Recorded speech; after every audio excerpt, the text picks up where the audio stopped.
పెద్ద పెద్ద రోడ్లు, అద్దాల భవనాలు, మౌలిక వసతులు ఇవన్నీ అభివృద్ధికి ప్రామాణికాలే కావచ్చు. కానీ వీటితో పాటు అత్యంత కీలకమైనది మరొకటి ఉంది. అదే ప్రజల జీవన ప్రమాణాలు పెంచడం, అంటే ఆదాయం పెరిగే మార్గాలు చూడటం. ఒకప్పటితో పోల్చుకుంటే ప్రస్తుతం ఆదాయం కొంత పెరుగుతున్న మాట వాస్తవమే అయినా అది పట్టణాలకే పరిమితం అవుతోంది. మరి గ్రామాల సంగతి ఏంటి? గ్రామీణ ప్రజల ఆదాయం ఎలా ఉంది? ఇదే అంశాలపై సర్వే చేసింది national bank for agricultural and rural development, NABARD.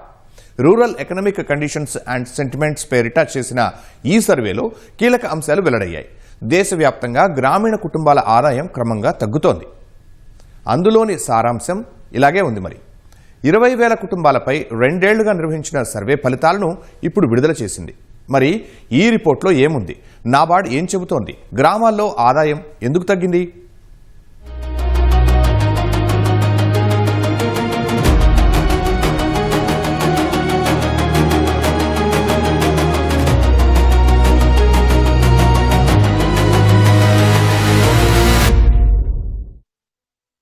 పశ్చిమాసియా యుద్ధం, దీని కారణంగా పెరిగిన చమురు, ఫర్టిలైజర్ ధరలు, వీటికి తోడు ఎల్నినో ప్రభావం, ఇలా ఒకటికి మించి మరొక సమస్య. ఖరీఫ్ సాగంతా ప్రశ్నార్థకమైంది. వ్యవసాయ పనులు అంతంతమాత్రంగానే ఉన్నాయి. గ్రామీణ ప్రజలకు చేతినిండా పని దొరికే సమయమిది. కాని ఇప్పుడు పరిస్థితి తారుమారైంది. వానజాడలేదు. చాలామంది రైతులు కళ్లల్లో వత్తులు వేసుకుని సరైన వర్షాల కోసం ఎదురుచూస్తున్నారు. ఇన్ని సమస్యల మధ్య అన్నదాతల ఆదాయం తగ్గుతోంది. ఈ ప్రభావం మొత్తం గ్రామీణ ఆదాయంపైనే పడుతోంది. ఇదే విషయాన్ని లెక్కలతో సహా వివరించింది NABARD. Rural economic conditions and sentiments survey 2026 పేరిట నాబార్డ్ సర్వే నిర్వహించింది. గ్రామీణ కుటుంబాల ఆదాయం తగ్గిపోతుండడం గురించి ఇందులో చాలా స్పష్టంగా ప్రస్తావించింది. రానున్న రోజుల్లో గ్రామాల్లోని ప్రజల కొనుగోలు శక్తి తగ్గిపోయే అవకాశాలున్నాయని తేల్చి చెప్పింది. తద్వారా వినియోగ డిమాండ్ కూడా పడిపోయే ముప్పుందని వెల్లడించింది.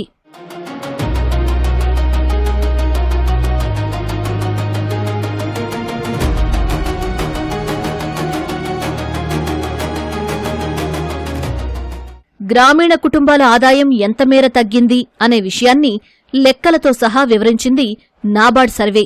గత ఏడాది నవంబర్ నుంచి ఇప్పటి వరకు పరిశీలించగా కేవలం 27.7% కుటుంబాల్లోనే ఆదాయం పెరిగింది. 2 ఏళ్లుగా ఈ సర్వే కొనసాగుతోంది. అప్పట్నుంచి ఇప్పటి వరకు గణాంకాలన్నీ పోల్చి చూడగా ఇంత తక్కువ స్థాయిలో వృద్ధి నమోదైందని వెల్లడైంది.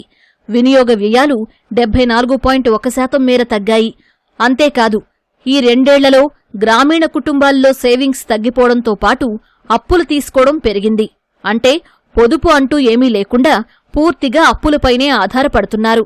కుటుంబాల వారీగా చూస్తే గత ఏడాదితో పోల్చితే సేవింగ్స్ దాదాపు 17.8% మేర తగ్గిపోయాయి.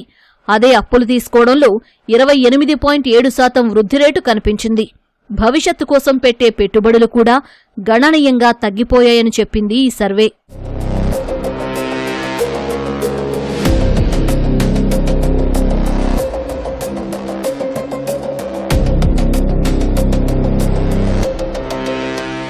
ఈ ఏడాది జులై నాటికి ప్రభుత్వ సబ్సిడీలు, ఇతరత్రా నగదు బదిలీల పథకాల ద్వారా కుటుంబాలకు వచ్చిన ఆదాయం 8.11% ఉందని వెల్లడించింది నాబార్డ్ సర్వే. ఈ ఏడాది మే నెలతో పోల్చి చూస్తే ఇది స్వల్పంగా పెరిగింది. అయితే గత ఏడాది జనవరిలో ఈ వాటా 10.28% వరకు ఉంది. అప్పటితో పోల్చి చూస్తే ఇప్పుడా శాతం తగ్గింది. అంటే అసలైన లబ్ధిదారులను గుర్తించడంతో పాటు ఎలాంటి అవకతవకలు లేకుండా వారికి ఆ ప్రయోజనాలు అందజేయాల్సిన బాధ్యతను గుర్తుచేస్తున్నాయి ఈ లెక్కలు. పైగా ఇక్కడే మరో లెక్క కూడా చెప్పింది నాబార్డ్ సర్వే. ప్రభుత్వం నుంచి ఎలాంటి ప్రయోజనాలు పొందని గ్రామీణ కుటుంబాల సంఖ్య గతంతో పోల్చితే ఈ 2 ఏళ్లలో పెరిగింది. గత ఏడాది ఈ కుటుంబాల సంఖ్య 11 నుంచి 13% ఉండగా ఈ ఏడాది జులై నాటికి 16.2% పెరిగింది.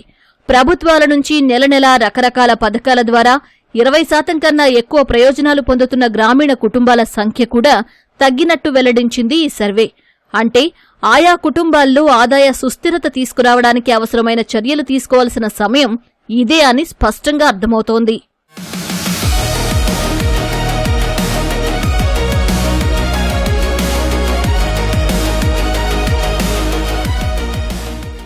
ఇక కొన్ని సెంటిమెంట్స్ ఆధారంగానూ ఈ సర్వే చేపట్టింది నాబార్డ్. గ్రామీణ ఆదాయం, ఉద్యోగ కల్పన అంశాలపై ప్రధానంగా దృష్టి సారించింది. ఆదాయం, ఉద్యోగాలపై గతంతో పోల్చి చూస్తే క్రమంగా ఆశలు సన్నగిల్లుతున్నాయి. కొన్ని కుటుంబాలు మాత్రమే మరో 3 నెలల్లో పరిస్థితులేమైనా మారతాయేమోనన్న ఆశావాదంతో ఉంటున్నాయి. ఇక రేపో మాపో ఉద్యోగం దొరక్కపోదా అన్న నమ్మకము చాలా తక్కువ కుటుంబాల్లో కనిపిస్తోంది. ఈ సర్వే మొదలైనప్పట్నుంచి ఇప్పటివరకు ఇంతగా నమ్మకం తగ్గిపోవడం ఇదే తొలిసారి అని అంటోంది నాబార్డ్. పైగా ఇదే పరిస్థితి కొనసాగితే గ్రామీణ కుటుంబాలు ఖర్చు పెట్టేందుకు 1కి 10 సార్లు ఆలోచిస్తాయి. ఫలితంగా మార్కెట్లోకి నగదు చలామణి అవ్వదు. దీనివల్ల పూర్తిగా ఆర్థిక వ్యవస్థపై ప్రతికూల ప్రభావం పడే అవకాశాలు ఎక్కువగా ఉంటాయి. జూన్ నెలాఖరుతో పాటు జులై మొదట్లో సర్వే ఫలితాలను చూస్తే అంతకుముందు నెలలతో పోల్చి చూస్తే గ్రామీణ ద్రవ్యోల్బణం పెరుగుతూ వస్తోంది. ఈ ఏడాది మార్చిలో ఇది 3.63% ఉండగా ఏప్రిల్లో అది 3.74% చేరుకుంది. మే నాటికి ఇది 4.25% పెరిగింది. ముఖ్యంగా గ్రామీణ వ్యవస్థ మొత్తం కూడా వ్యవసాయంపై ఆధారపడిన కుటుంబాల ఆదాయ వృద్ధి మందగించిపోతుంది, తగ్గిపోతుంది. ఎందుకంటే మనకు తెలుసు గ్రామాలలో ఇప్పుడున్నటువంటి పరిస్థితిలో ఎక్కువగా విత్తనాలు, ఎరువులు, పురుగు మందులు, కూలీల ఖర్చు వంటి సాగు వ్యయాలు పెరుగుతున్నాయి. వాటితో పాటుగా ఇవాళ చదువులకు కావచ్చు, వైద్యానికి కావచ్చు, పెరుగుతున్నటువంటి ఆహారపు అలవాట్లు వచ్చిన మార్పులు కావచ్చు, వీటిని దృష్టిలో పెట్టుకుంటే కుటుంబాల యొక్క ఆర్థిక వ్యయం రోజు రోజుకు తగ్గిపోతుంది. ముఖ్యంగా చిన్న సన్నకారు రైతుల సంఖ్య ఈ దేశంలో అధికంగా ఉంది. వాళ్ళ ఆదాయం కూడా చాలా పరిమితంగా ఉంది. గ్రామీణ ప్రాంతాల్లో వ్యవసాయేతర ఉపాధి అవకాశాలు చాలా తక్కువ ఉంటాయి, మనందరికీ తెలుసు. దాంతోపాటు రుణభారం పెరిగిపోవటం, పొదుపు సామర్థ్యం కూడా చాలా తగ్గిపోయింది. గతానికి చూస్తే ఒక 20 ఏళ్ల క్రితం చూస్తే ఇప్పుడు పొదుపు సామర్థ్యం కూడా తగ్గిపోయింది. నాబార్డ్ సర్వే గణాంకాలను బట్టి చూస్తే గ్రామీణ ద్రవ్యోల్బణం చాప కింద నీరులాగా విస్తరిస్తోంది. జులై నాటికి 4.50% పెరగడమే ఇందుకు ఉదాహరణ. నెలవారీ ఖర్చుల్లో ఆహారానికి సంబంధించిన వ్యయం 52.4% నుంచి 56.7% వరకు ఉంది. దాదాపు 2024 సెప్టెంబర్ నుంచి ఈ సగటు అలాగే ఉంది. ఆహార ధరల్లో హెచ్చుతగ్గులున్నా ఈ నెలవారీ ఖర్చుల్లో మాత్రం ఎలాంటి మార్పు కనిపించలేదు అన్నది ఈ సర్వే చెప్పిన ప్రధాన అంశం. ఇదే విషయాన్ని మరో కోణంలో చూడాల్సిన అవసరముంది. ఆహారానికే సగం ఖర్చు చేస్తున్నారంటే విద్య, ఆరోగ్యం, పొదుపు లాంటి వాటిపై ఎక్కువగా దృష్టి పెట్టడం లేదని అర్థం. అంటే వచ్చిన ఆ కాస్త ఆదాయం తిండికే సరిపోతుంది. సుదీర్ఘకాలం పాటు ఇదే ట్రెండ్ కొనసాగితే ఇబ్బందులు తప్పకపోవచ్చు. మరి మిగతా వాటికి ఎందుకు ఖర్చు చేయడం లేదనే ప్రశ్న వచ్చినప్పుడు వినిపించే సమాధానం ఆదాయం ఆ స్థాయిలో లేకపోవడం. అందుకే అప్పులపై ఆధారపడుతున్నాయి దేశంలోని చాలా గ్రామీణ కుటుంబాలు. వ్యవసాయం అంతా రిస్క్ తో కూడి ఉండదని చెప్పేసి వాళ్ళు ఏం చేస్తున్నారు అంటే వ్యవసాయ భూములను వాళ్ళు రియల్ ఎస్టేట్ కి అమ్మేసుకుంటారు. రియల్ ఎస్టేట్ అమ్మేసుకుని ఎక్కువ మధ్యలో ఆదాయం వస్తుంది. ఈ వచ్చిన మనీని కూడా వాళ్ళు కనీసం సక్రమైన మార్గంలో వాళ్ళు దాన్ని ఖర్చు చేయడం లేదు. ఈ వచ్చినటువంటి మనీని సరైన పెట్టుబడి పెట్టకుండా సరైన దిశలో వీళ్ళు దాన్ని ఖర్చు చేయకపోవడం వల్ల ఆర్థికంగా నష్టపోతున్నారు. వాళ్ళకు ఎకనామిక్స్ అనేది నేర్పాలి. కొద్దిగా ఆర్థికంగా మనం వ్యవసాయాన్ని ఏ విధంగా మనం కమర్షియలైజ్ చేసుకోవచ్చు, మనము తయారు చేస్తున్నటువంటి వస్తువులు ఇప్పుడు ఉన్న టెక్నాలజీని ఉపయోగించుకొని ఈ కామర్స్ అలాంటి విధానాల ద్వారా వాటిని ఎట్లా అమ్ముకోవాలి, ఇలాంటి మనం వాళ్ళకు చెప్పడం ద్వారా ఈ గ్రామీణ ప్రజల యొక్క ఆదాయాన్ని మనము పెంచుకోవచ్చు. నాబార్డ్ సర్వే ప్రకారం దాదాపు 51% కుటుంబాలు జీవనం సాగించేందుకు బ్యాంకులు సహా ఇతరత్రా మార్గాల్లో అప్పులు తీసుకుంటున్నాయి. గత ఏడాది నవంబర్లో అయితే ఈ వాటా ఏకంగా 58%కి పైగా ఉంది. ఇక ప్రైవేటు వ్యక్తుల నుంచి అప్పులు తీసుకుంటున్న కుటుంబాల సంఖ్య 17% నుంచి 23.6%కి పెరిగింది. స్నేహితులు, బంధువుల వద్దే ఎక్కువగా చేయి చాస్తున్నారు. ఈ వాటా దాదాపు 16.2%గా ఉంది. వడ్డీ వ్యాపారుల నుంచి 6% మంది అప్పు తీసుకుంటున్నారు. ఇంత మొత్తంలో అప్పులు తీసుకుంటున్నారు అంటే వడ్డీలు చెల్లించక తప్పదుగా. ఆ వడ్డీల భారం కూడా పెరుగుతోంది.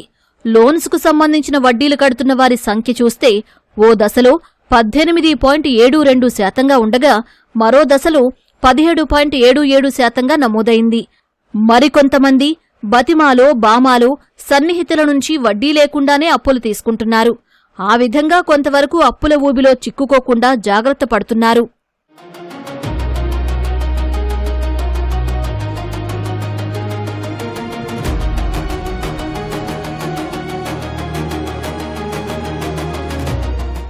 భారతదేశ రిటైల్ ద్రవ్యోల్బణం గత జూన్లో 4.38%కి పెరిగి 17 నెలల గరిష్ట స్థాయికి చేరింది.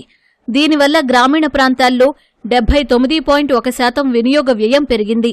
ఆదాయాలు అంతంత మాత్రంగానే ఉన్నప్పటికీ 77.2% కుటుంబాలు తమ ఖర్చులను పెంచుకున్నాయి. ఇక ఎల్నినోతోనూ ఈ గ్రామీణ ఆదాయాలు ముడిపడి ఉండడం మరో ముఖ్యమైన అంశం. జూన్లో దేశవ్యాప్తంగా 33% మేర లోటు వర్షపాతం నమోదైంది. జులై నాటికి పరిస్థితులు కొంతవరకు మెరుగుపడ్డాయి. ఈ కారణంగా ఖరీఫ్ సాగుకు సవాళ్లు ఎదురవుతున్నాయి. వ్యవసాయ ఉత్పత్తి తగ్గిపోతోంది. రిజర్వాయర్లలో నీళ్లు నిండుకుంటున్నాయి. ముఖ్యంగా దక్షిణ భారతదేశంలోనే ఈ సమస్య ఎక్కువగా కనబడుతోంది. జులై మొదటి వారం నాటికి దేశవ్యాప్తంగా 3,51,00,000 హెక్టార్లలో ఖరీఫ్ సాగు సన్నద్ధమైంది. గత ఏడాదితో పోల్చి చూస్తే ఇది 21% మేర తక్కువ. ఈ నేపథ్యంలో గ్రామీణ ప్రాంతాల్లో నివసించేటువంటి ప్రజల ఆదాయం మెరుగుదల ఏ విధంగా చేయవచ్చు అంటే, వేగంగా ఇన్ఫ్రాస్ట్రక్చర్ డెవలప్మెంట్ అనేది ముందుకు తీసుకుపోవాల్సినటువంటి అవసరం ఉన్నది. అదేవిధంగా వ్యవసాయ రంగాన్ని మరింత ప్రోత్సహించాల్సినటువంటి అవసరం ఎంతైనా ఉన్నది. ఇక గ్రామీణ ప్రాంతాలలో ఉపాధి అవకాశం కల్పించేటువంటి ప్రధాన ఆధారం ఏదంటే 100 రోజుల పని అని చెప్పుకోవచ్చు. ఈ ఉపాధి హామీ పథకం ఏదైతుందో దాన్ని మరింత ముందుకు తీసుకోవాల్సినటువంటి బాధ్యత ప్రభుత్వాలపై ఉన్నది. కుల వృత్తులపై ఆధారపడేటువంటి వారు ఎవరైతే ఉన్నారో వారికి జీవనోపాధి కల్పించాల్సినటువంటి బాధ్యత ప్రభుత్వాలపై ఉందనే చెప్పాలి. జూన్ నుంచి సెప్టెంబర్ వరకు మాన్సూన్గా పరిగణిస్తారు. ఇప్పటికే జూన్ గడిచిపోయింది. జులై కూడా ముగుస్తోంది. ఇక ఆశలన్నీ ఆగస్టు, సెప్టెంబర్ పైనే. ఆ సమయానికైనా ఆశించిన స్థాయిలో వర్షాలు కురిస్తే పర్వాలేదు. లేకపోతే మాత్రం వ్యవసాయ ఉత్పత్తిపై తీవ్ర ప్రభావం పడుతుంది. అదే సమయంలో వ్యవసాయమే జీవనాధారంగా ఉన్న గ్రామీణ కుటుంబాల ఆదాయము గణనీయంగా తగ్గిపోతుంది.